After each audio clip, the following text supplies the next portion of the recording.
Welcome back everyone, I'm Jeffrey Chen, bringing you your daily second stimulus check and stimulus package and latest information for Thursday, October 22nd. If you're new to the channel, make sure to subscribe to the channel down below and leave a like and a comment. It's greatly appreciated and helps get this video to more viewers like yourself.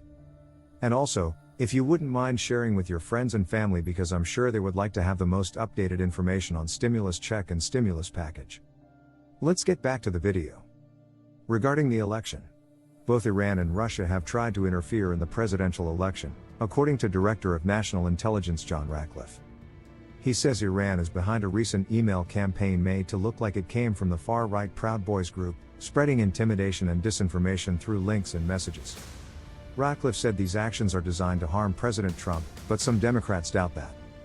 Meanwhile, former President Obama blasted Trump in a speech in Pennsylvania, calling the president out on his claim that he couldn't be handling the pandemic much better. Really? Not much? Nothing you can think of that could have helped some people keep their loved ones alive. And relishing in a report that Trump has a bank account in China. A reminder, the last debate between Trump and Joe Biden is tonight at 9 p.m. in Nashville, moderated by NBC's Kristen Welker.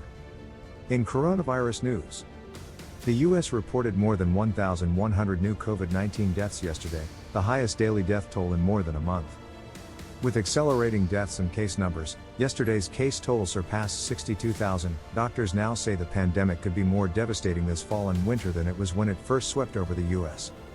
In Europe, Ireland just instituted the region's strictest lockdown, asking people to work at home and stay there except for necessary activities.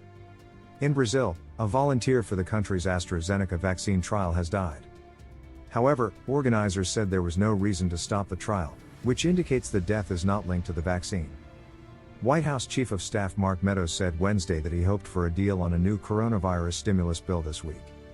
"I am optimistic," Meadows said on the Fox Business Network. "We do share one goal, and that is hopefully to get some kind of deal in the next 48 hours or so. I can tell you that the negotiations have entered a new phase, which is more on the technical side of trying to get the language right if we can agree upon the numbers," he said. "We're still apart, still a number of issues to work on, but the last 24 hours have moved the ball down the field." House Speaker Nancy Pelosi, Democrat California, offered a similar rosy assessment on MSNBC a few hours later. She met with Treasury Secretary Steven Mnuchin later in the day. "I think we have a prospect for an agreement," Pelosi said on MSNBC. "None of it is insurmountable if you want to make a decision. And as I say, and he says to me and I say to him, why would I even be talking to you if we didn't think that we could, and need to have a decision and agreement?" Her spokesman, Drew Hamill, reported more progress after the meeting with Mnuchin. The wild card remains Senate Republicans, who have refused to consider any legislation close to the $2.2 trillion measure passed by the House or the $1.8 trillion offered by the White House. Meadows met with GOP senators over lunch on Wednesday.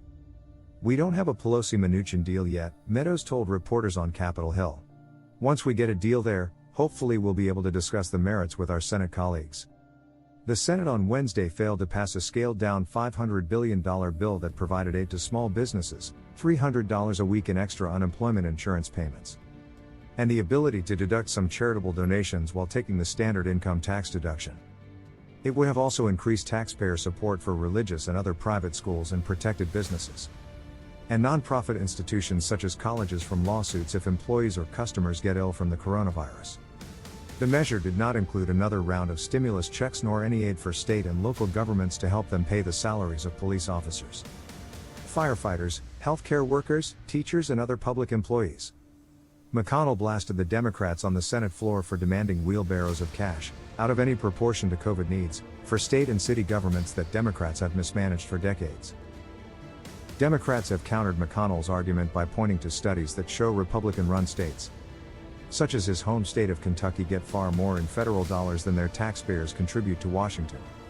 For the White House, protections against lawsuits was a non-negotiable demand, and Meadows said Pelosi knows that.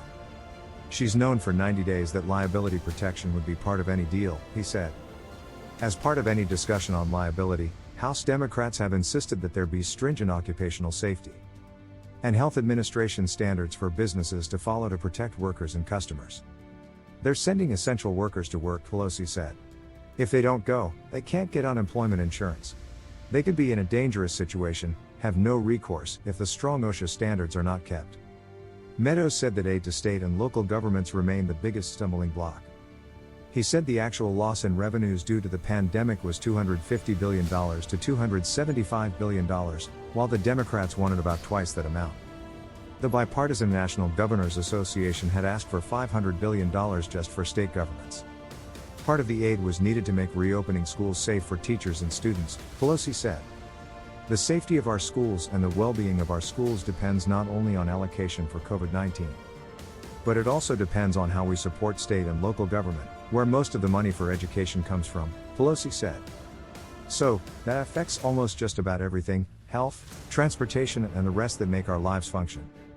The Democratic bill also included another round of $1,200 stimulus payments, $600 a week in extra unemployment insurance payments, more money for the U.S.